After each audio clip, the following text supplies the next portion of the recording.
Bismillahirrahmanirrahim. Innal hamdalillah nahmaduhu wa nasta'inuhu wa nastaghfiruh wa na'udzu billahi min shururi anfusina wa min sayyiati a'malina. Man yahdihillahu fala mudilla lahu wa man yudlil fala hadiya lahu. Wa ashhadu an la ilaha illallah wahdahu la sharika lahu وأشهد أن محمدا عبده ورسوله. يا أيها الذين آمنوا اتقوا الله حق تقاته ولا تموتن إلا وأنتم مسلمون.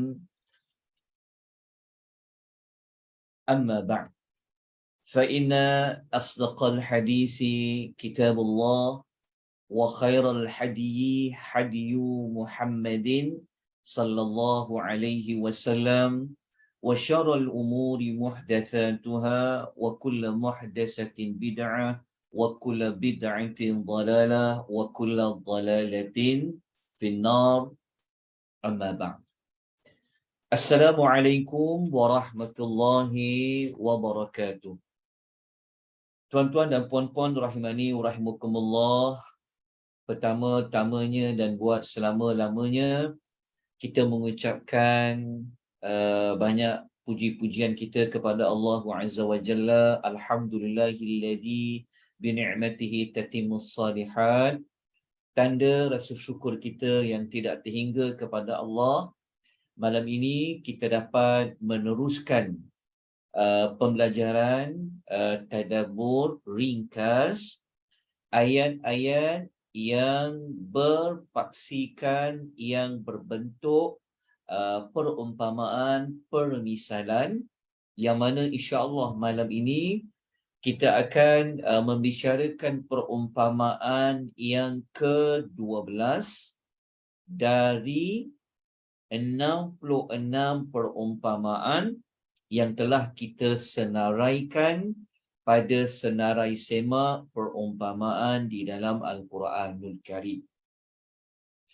Perumpamaan yang ke-12 pada malam ini adalah perumpamaan yang kita akan rujuk dalam surah Ali Imran, surah yang ketiga, ayat 117, yang mana ayat 17 ini ia berada pada muka surat 65.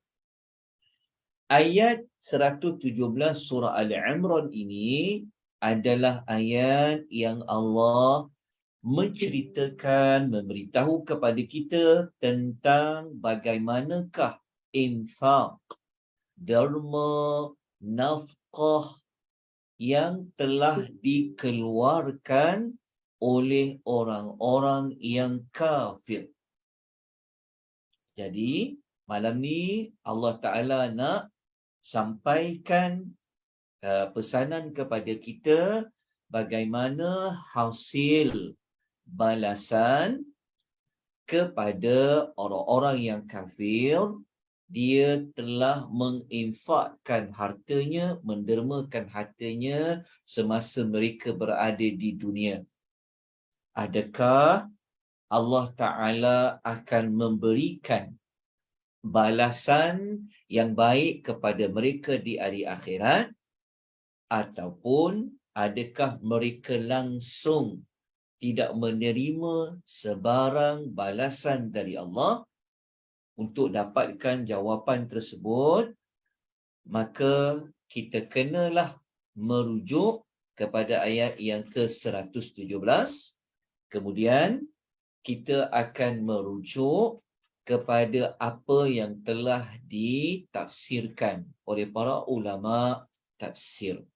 Jadi izinkan saya, seperti kebiasaannya, saya akan memaparkan ayat yang kita akan pelajari pada malam ini, terjemahan ayat dan tafsiran ayat. Bukan sekadar kita nak memahami ayat, tetapi kita juga akan menyenaraikan beberapa pengajaran dan yang paling penting, apa yang kita perlu buat, apa yang perlu kita ambil tindakan daripada perumpamaan yang ke-12 yang kita pelajari pada malam ini. Okay. Sebelum saya paparkan nota ringkasan di dalam PowerPoint, izinkan saya untuk paparkan sekejap senarai perumpamaan yang kita telah pun mengetahui 66 perumpamaan. Okey, saya akan kongsikan senarai semak perumpamaan. Baik. Kalau tuan-tuan lihat di dalam berdasarkan kepada Zoom yang saya paparkan ini, tuan akan lihat kita sudah sampai kepada senarai semak yang ke-12. Inilah yang kita akan pelajari pada malam ini. Okay. Surah Al-Imran ayat 17, muka surat 65. Okay. Jadi kita tengok dia nota ringkasan dia. Okey, cuma saya belum lagi berikan kepada tuan-tuan dan puan-puan. Insya-Allah nanti saya akan kongsikan kepada tuan-tuan dan puan-puan. Okey. Kita lihat ayatnya terlebih dahulu. Saya akan bacakan ayatnya sepintas lalu. Kemudian kita akan melihat terjemahan ayat. Kalau tuan-tuan ada mushaf, tuan-tuan buka Al-Quran, tuan-tuan boleh tengok pada muka surat yang ke-65. A'udzu billahi minasy syaithanir rajim. مثل ما ينفقون في هذه الحياة الدنيا كمثل ريح فيها سر أصابت كمثل ريح فيها سر أصابت حرث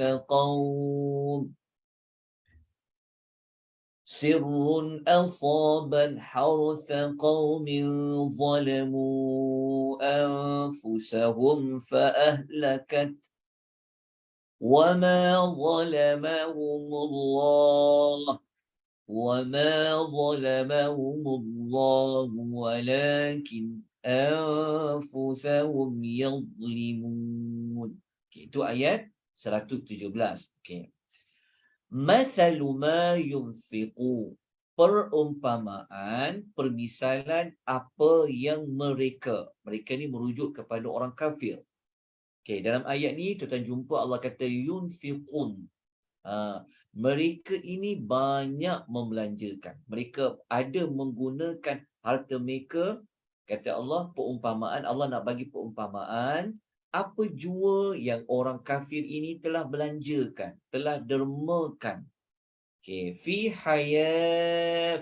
hadhil hayatid dunia, dalam kehidupan dunia ini.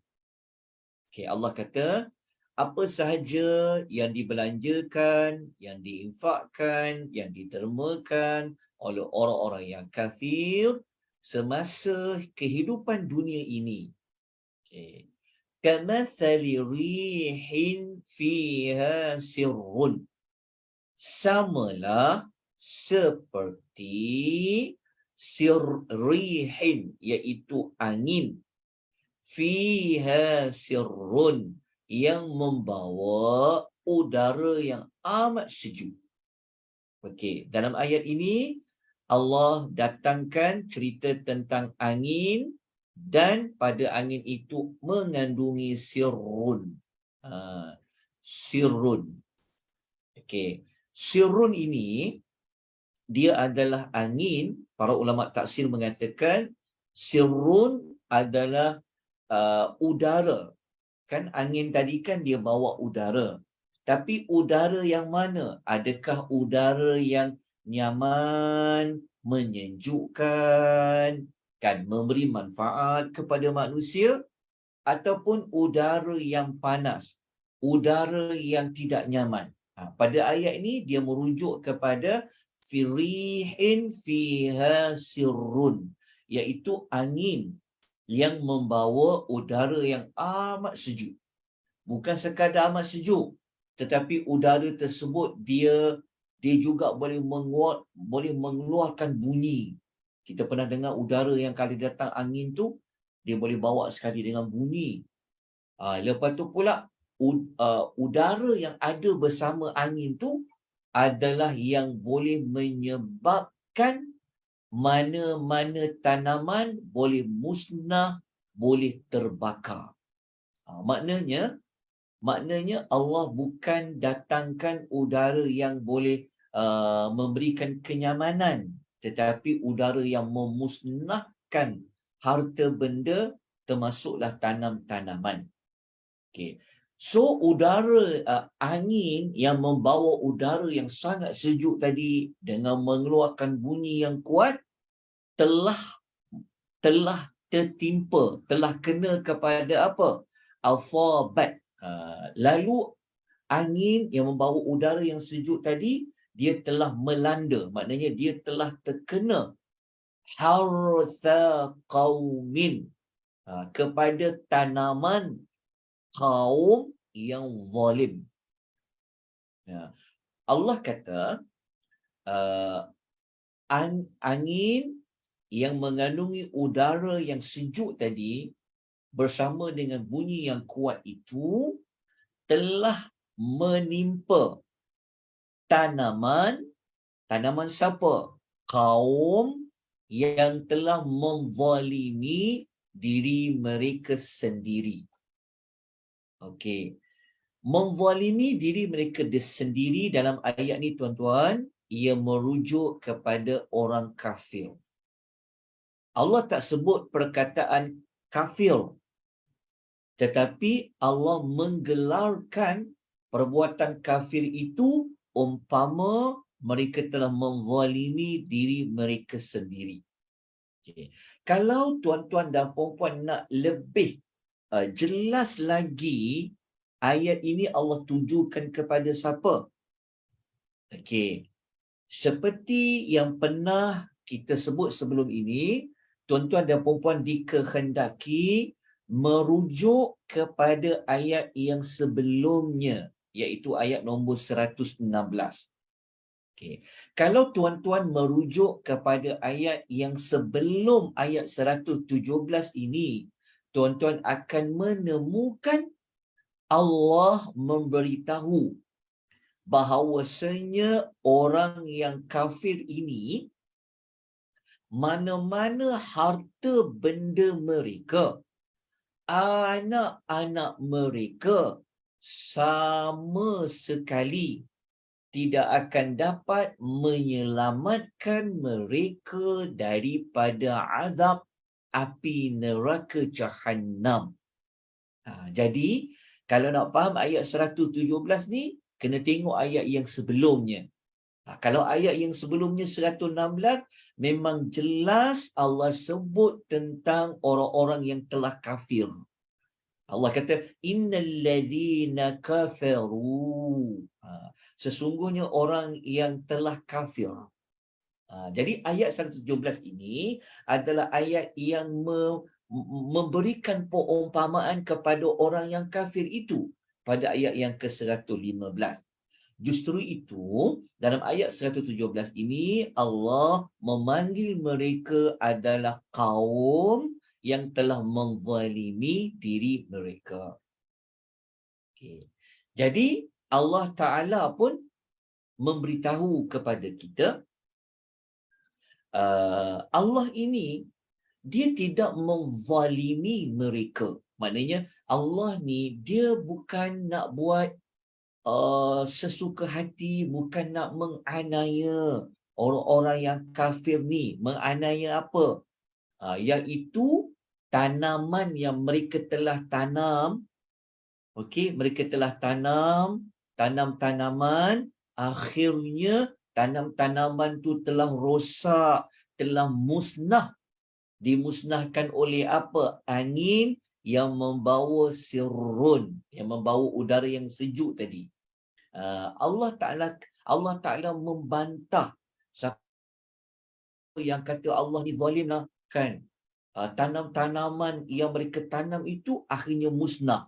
Allah kata, dia tak zalimkan mereka itu. Walakin, tetapi mereka itulah yang menzalimi diri mereka sendiri.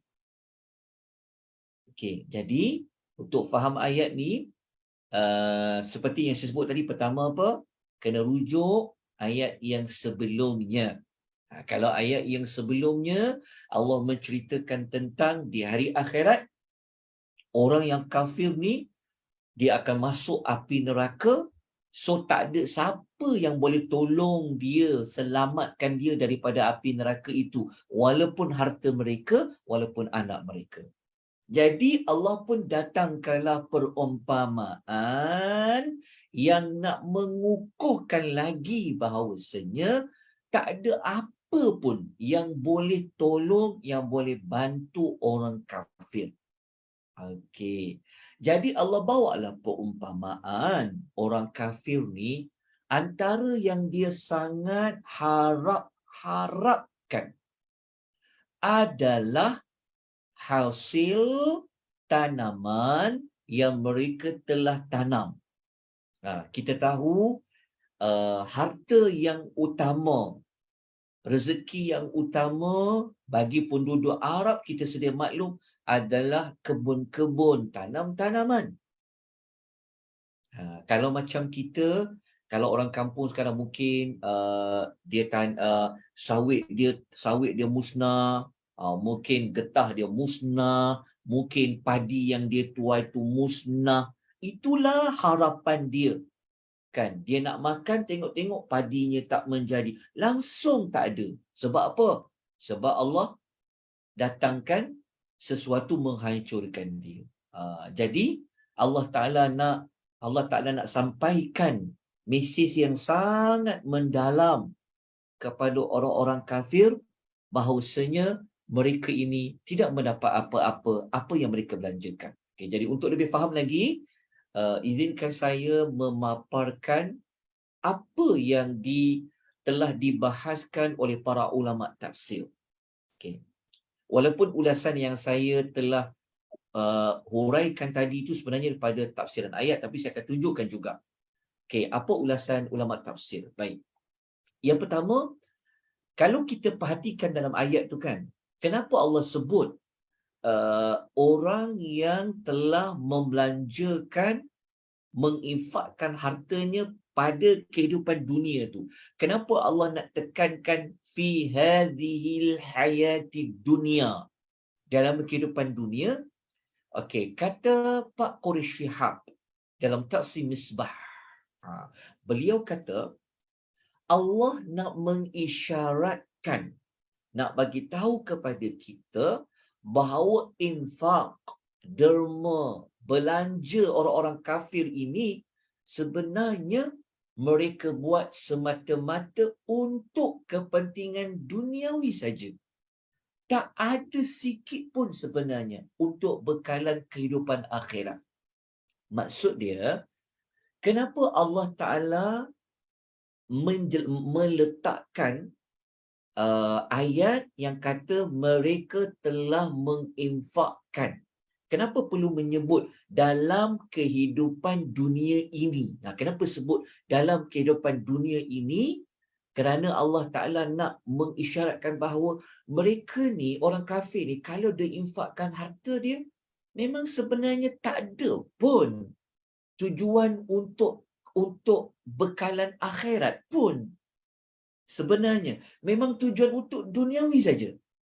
Duniawi itu maksudnya mungkin mereka ni nak nama ke, mungkin tujuan duniawi juga, mungkin mereka belanjakan harta tu nak lawan orang Islam ke. Lepas tu kalau tuan-tuan lihat, kalau tuan-tuan perasan, surah ayat ni berada dalam surah Ali Imran. Surah Ali Imran ni juga ada cerita tentang perang Badar, ada juga perang Uhud. Jadi maksudnya, apa yang orang kafir telah keluarkan, harta mereka, derma mereka, sebenarnya tak ada pun kaitan dengan akhirat. Sebab apa tuan-tuan? Yang pertama, memang mereka tak percaya ada pembalasan di akhirat tu pun. Dalam masa yang sama, Allah Ta'ala nak isyaratkan bahawa tengok mereka ni, tak ada pun sebenarnya nak fikir akhirat tu. Sebab itu, Allah mengatakan adanya ayat fi hadhil hayati dunya.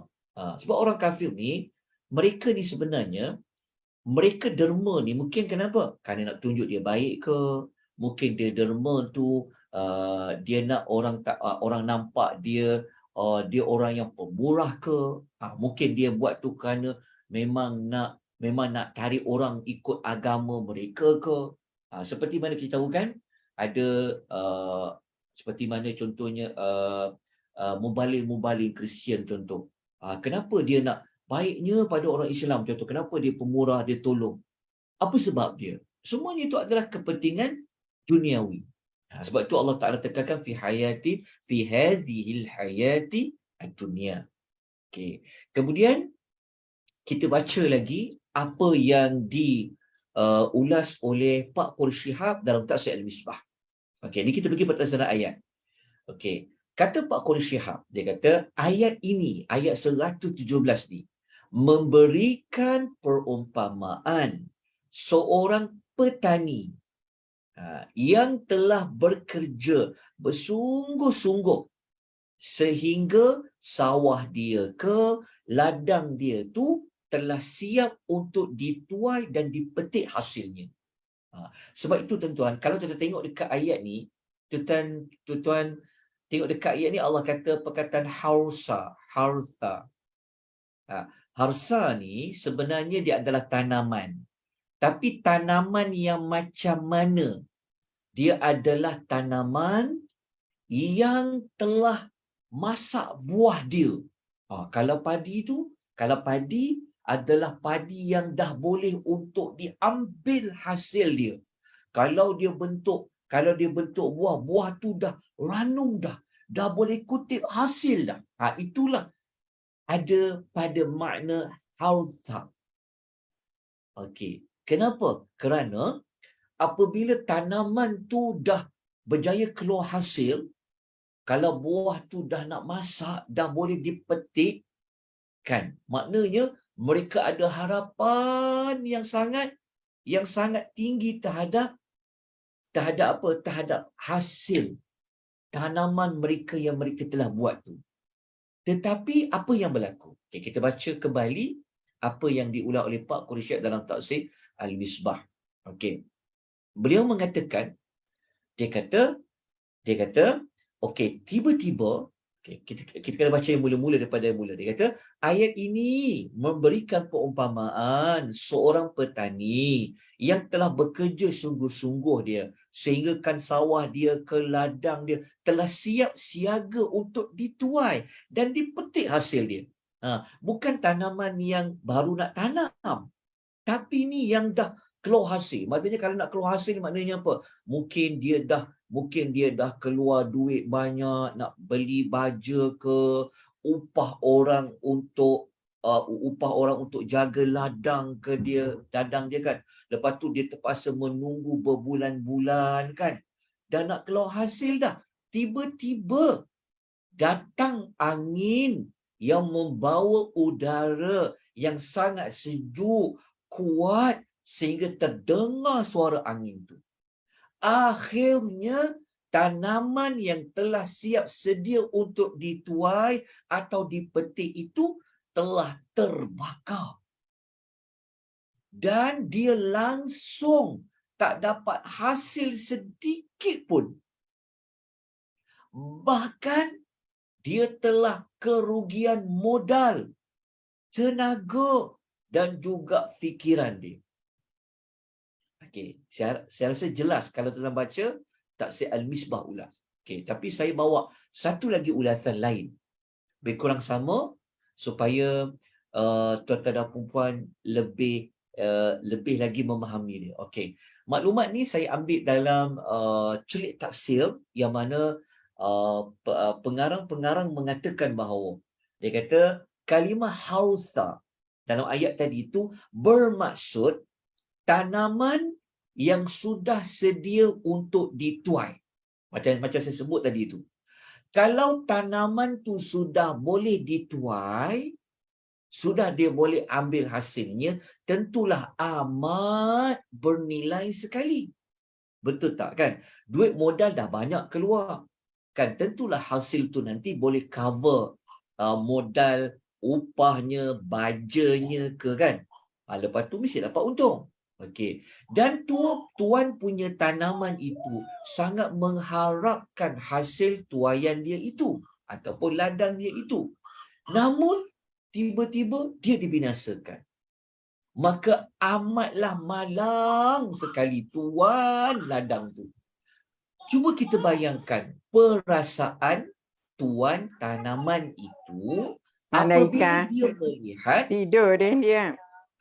Apabila dia melihat tanaman yang dia jaga selama ni telah sekian lama dibaja, dipelihara tetapi musnah begitu saja.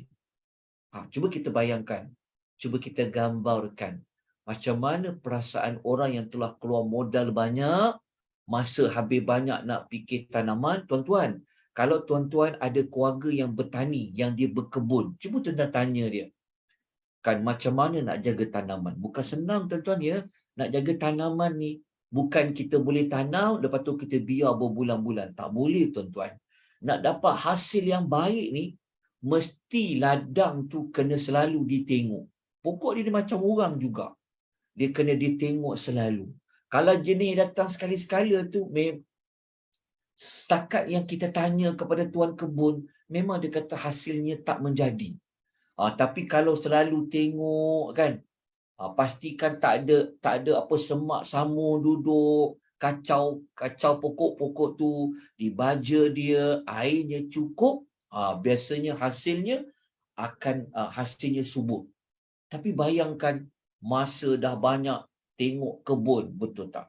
Duit dah banyak laburkan, betul tak? Tiba-tiba waktu nak tuai hasil tu habis, tak ada satu yang elok. Sebab apa? Sebab tanaman itu telah dimusnahkan oleh angin yang membawa udara yang sangat sejuk.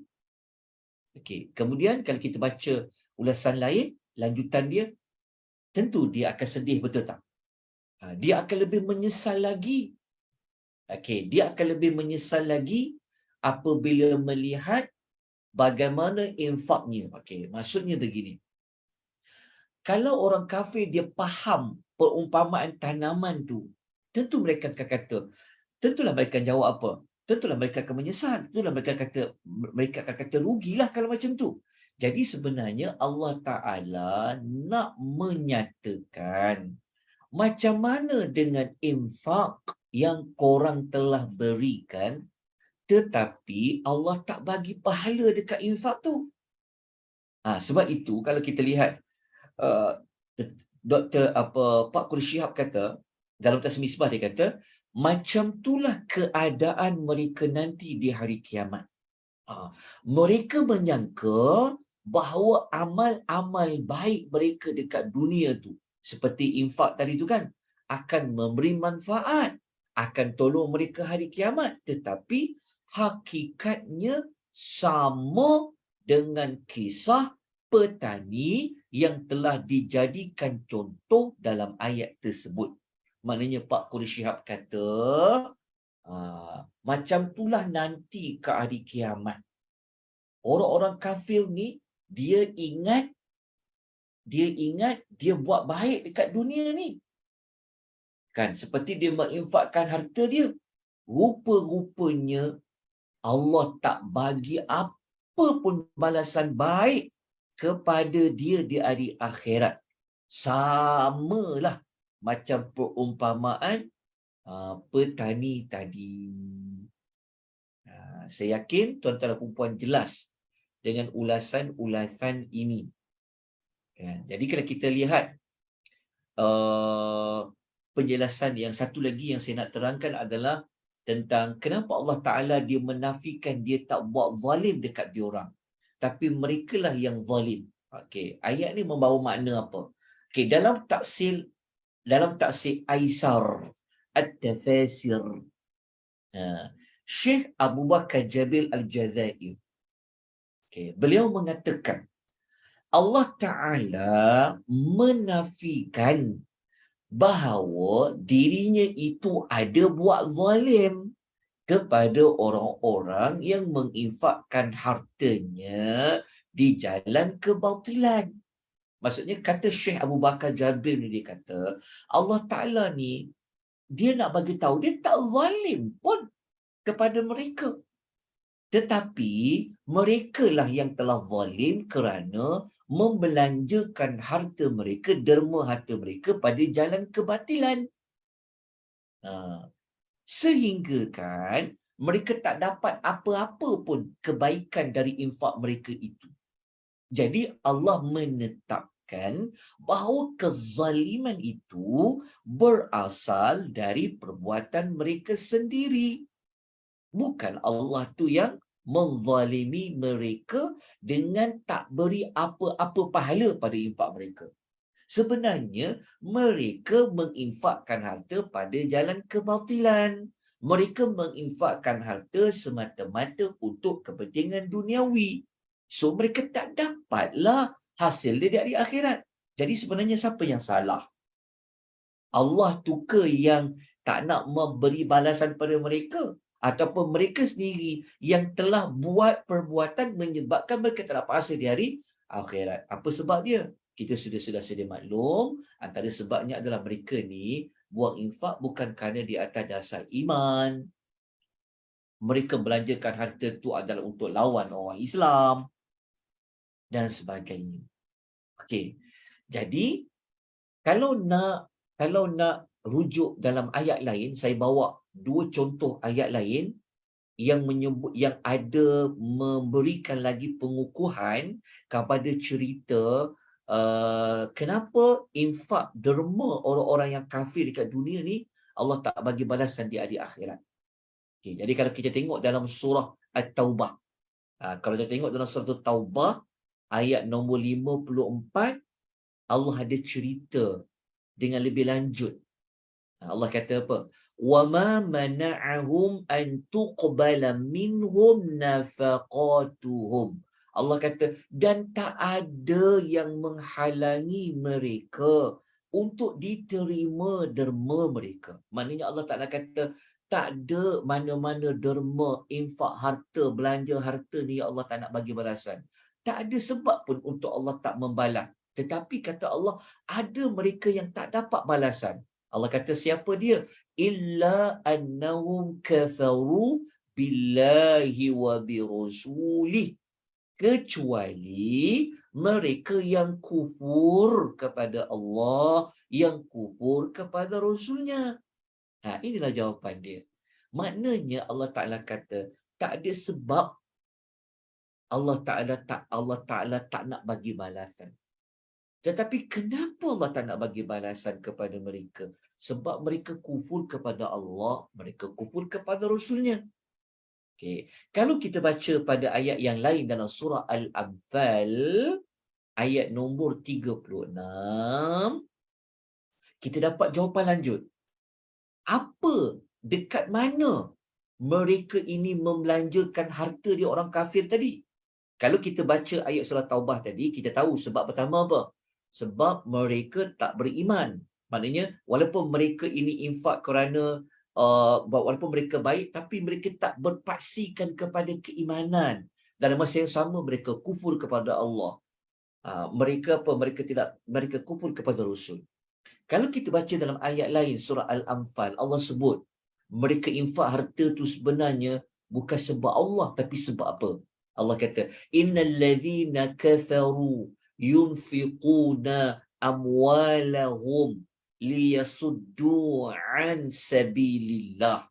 Allah kata sesungguhnya orang kafir yang selalu membelanjakan harta mereka untuk menghalangi manusia daripada jalan Allah. Fasayunfiqunaha, maka mereka tetap nak belanja juga, nak derma, tapi bukan untuk Allah, bukan nak bantu orang susah, bukan nak menangkan Islam, tak, bukan nak cari redha Allah, tak, tapi untuk lawan orang Islam, nak halang manusia daripada mengingati Tuhan. Maka Allah Ta'ala kata, harta yang dia belanja banyak-banyak tu, Allah kata apa? Summa takunu alaihim hasratan summa yughlabuna. Allah kata kemudian harta yang dibelanjakan itu menyebabkan mereka menyesal, akan bawa penyesalan kepada mereka. Boleh faham tak maksudnya? Maksudnya kalau orang kafir dulu, mereka ni ada banyak guna harta untuk apa? Untuk lawan orang Islam, macam kalau surah Anfal ni dia kaitan dengan perang Badar. Seorang kafir ni mereka kumpulkan, okey kita perlukan senjata, okey dia pun buatlah kutip duit. Kalau macam kita kumpul duit nak apa? Nak bina masjid ke, mungkin kita kumpul duit untuk bina rumah anak yatim ke, kita bina duit untuk bina pusat-pusat pengajian Islam ke, betul tak? Tapi orang kafir ni dia pemurah juga, tapi dia buat kat mana? Dia buat apa? Dia buat dia belanjakan harta tu untuk lawan orang yang lawan Islam dan sebagainya. Jadi perumpamaan ini memberikan kepada kita beberapa pelajaran. Okey, pelajaran dia apa? Nombor satu, kita dapat belajar amal kebaikan yang hanya diterima oleh Allah dan Allah Ta'ala akan berikan balasan hanyalah yang berpaksikan kepada iman dan ada keikhlasan. Dia buat tu kerana siapa? Sebab siapa? Okey. Itu pelajaran nombor satu. Maknanya kalau tak ada iman, kalau dia tak percaya Tuhan tu wujud, Allah tu satu, kalau dia tak percaya tentang kiamat, maka amal tu baik mana pun, banyak mana pun, amal itu takkan diterima oleh Allah. Allah takkan bagi balasan di hari akhirat. Okey, kalau nak tengok ayat yang ada yang sesuai dengan pelajaran nombor satu ni, saya ada datangkan contoh dalam surah Al-Ma'idah ayat 27. Muka surat 112, Allah ada menyebut amal yang mana Allah terima. Innama yataqabbalullahu minal muttaqin. Bahawasanya Allah hanya menerima daripada orang yang bertakwa. Kalau amal-amal orang yang tak ada sifat takwa, maksudnya dia tak percaya neraka tu. Orang bertakwa ni orang yang dia takut azab Allah. Dia takut Allah masukkan dia ke dalam neraka. Maka mereka pun buat amal. Contohnya, mereka bersedekah. Kenapa awak sedekah? Saya sedekah ni sebab saya takut nanti ke hari akhirat. Saya percaya sedekah saya nanti akan tolong saya di hari akhirat. Dia macam tu. Lepas tu dia percaya sedekah ni nanti boleh elakkan saya daripada masuk api neraka. Orang yang berpaksikan kepada iman yang macam itulah, kepercayaan macam itulah Allah akan terima dia. Okey. Jadi kita pergi kepada pelajaran yang kedua. Pelajaran yang kedua yang kita dapat belajar pada malam ini, Allah Ta'ala tidak pernah menzalimi mana-mana hamba dia. Apa yang berlaku kepada manusia itu sebenarnya disebabkan perbuatan mereka itu sendiri. Kalau macam tanaman tu kan, kenapa tanaman tu Allah musnahkan? Mereka susah payah tanam, keluar modal sebagainya. Sebab apa? Sebab mereka telah menzalimi diri mereka sendiri. Sebab mereka telah kufur kepada Allah. Sedangkan rezeki itu Allah yang bagi. Kalau mereka tak kufur, tentu tanaman itu tidak musnah. Tapi sebab mereka kufur, maka tanaman itu musnah. Okay. Untuk pelajaran nombor 2 pada malam ini, kita sokong maklumat pelajaran nombor 2 ni dengan ayat yang lain. Kita tengok dalam ayat surah Syura, ayat nombor 30, muka surat 486. Ini nak mengukuhkan bahawa Allah tak pernah zalim manusia. Tapi manusia yang zalim diri dia sendiri. Ada sebab. Okay, contoh, dalam surah Syura ayat 30 Allah kata apa? وَمَا أَصَابَكُم مِّن مُّصِيبَةٍ فَبِمَا كَسَبَتْ أَيْدِيكُمْ. Allah kata apa jua musibah yang menimpa kamu, maka ia adalah dengan sebab apa yang telah dilakukan oleh tangan-tangan kamu. Maknanya Allah bagi tahu apa? Allah ni, dia tak zalim dengan suka-suka saja. Allah tu nak berikan musibah. Tapi Allah Ta'ala memberikan musibah kerana ada sebab kamu dah buat. Sebab tu kamu ditimpa musibah, telah ditimpa musibah. Antaranya apa? Adalah dosa-dosa. Dalam masa yang sama, Allah Ta'ala ni, dia tak ambil kira pun banyak mana dosa yang kita buat tu. Sebab tu Tuhan kata, wa ya'fu an kathir. Allah Ta'ala kata apa? Dalam masa yang sama Allah mengampunkan sebahagian besar dari dosa-dosa kamu. Tuan faham? Rupa-rupanya kepayahan yang kita alami, musibah yang kita alami ni sebenarnya secara asasnya ada sebab Allah buat. Antaranya sebab dosa-dosa kita. Tapi Allah tak turunkan semua balasan tu sebab dosa kita. Kenapa tak semua? Banyak dosa kita ya Allah Ta'ala maafkan. Kalau 100 dosa kita buat, Allah hantar 100 azab, 100 balasan, habis kita. Tapi Allah bagi tahu dalam 100 dosa tu adalah kena musibah. Tapi banyak dosa-dosa lain tu Allah Ta'ala maafkan. Tapi kalau Allah tak maafkanlah, contoh, kalau Allah tak maafkan, Allah nak balas juga dekat dunia ni dosa yang kita buat ni kan. Dengan bala ke, dengan musibah ke, apa jadi dekat kita? Saya nukilkan satu ayat lain dalam suratul Nahl ayat 61 muka surat 273. Allah beritahu apa? Allah Ta'ala ni kalau bukan kerana dia sifat Rahman dia, kan rasanya kita dah tak ada dah kat muka bumi ni. Sebab apa? Sebab kita kan banyak dosa.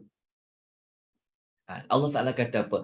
Kalau Allah menyiksa manusia disebabkan kezaliman mereka, tentulah dia tak akan membiarkan di muka bumi ni suatu makhluk pun yang melata. Maksud dia apa? Tuhan kata kalaulah Allah Ta'ala ni nak balas dosa kita kat dunia ni, memang tak hidup dah semua manusia ni. Tetapi kalau Allah bagi mana-mana bala tu, itu sebenarnya adalah sedikit daripada dosa yang kita buat tu Allah balas.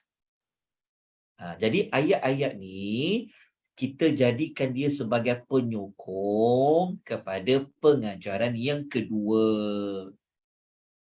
Pengajaran yang kedua ini kita keluarkan dia, kita dapat pelajaran ini adalah daripada perumpamaan ayat 117 tadi.